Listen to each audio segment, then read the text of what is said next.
Today, we mark a historic moment, the first ever Leaders Summit between the United States, Japan, and the Philippines. And it's truly an honor to have you both here as we begin this new era of a partnership. As you've heard me say before, a great deal of history in our world will be written in the Indo-Pacific over the coming years.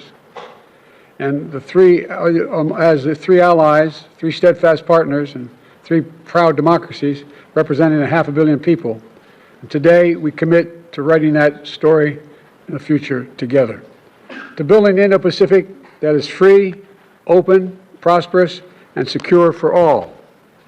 This afternoon, we'll discuss a few key areas where our nations are deepening ties. First, technology and clean energy. For securing our semiconductor supply chain, from securing our semiconductor supply chain to expanding trusted telecommunications in the Philippines, to building a clean energy workforce, to expanding our cooperation across the entire board. Second, we are deepening our maritime and security ties. This is something I know you've discussed with Vice President Harris during her travel to the Indo-Pacific. And I want to be clear, the United States defense commitments to Japan and to the Philippines are ironclad. They're ironclad. As I've said before, any attack on Philippine aircraft, vessels, or armed forces in the South China Sea would invoke our Mutual Defense Treaty.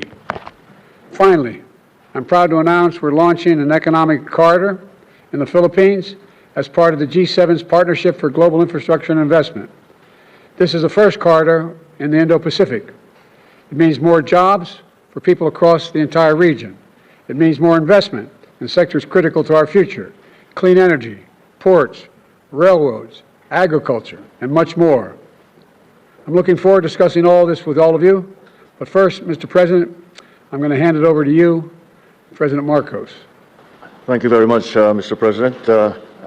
Once again, allow me to thank you for hosting us, Prime Minister Kishida and myself, in the White House for this very important agreement, which we are going to formalize today. We meet today as friends and partners, bound by a shared vision and pursuit of a peaceful, stable, and prosperous Indo-Pacific.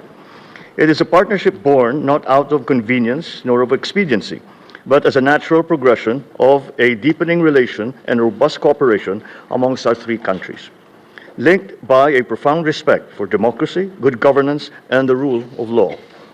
Today's historic summit is a culmination of several preparatory engagements between our foreign ministries, our national security advisors, and our vice ministers, as well as the conduct of trilateral maritime exercises and joint development cooperation. But this meeting can be just a beginning. Facing the complex challenges of our time requires concerted efforts on everyone's part, a dedication to a common purpose, and an unwavering commitment to the rules-based international order. This is a meeting that looks ahead. As we deepen our ties and enhance our coordination, we seek to identify ways of growing our economies and making them more resilient, climate-proofing our cities and our societies, sustaining our development progress, and forging a peaceful world for the next generation. Today's summit is an opportunity to define the future that we want and how we intend to achieve it together. Thank you, and I wish us all a successful meeting.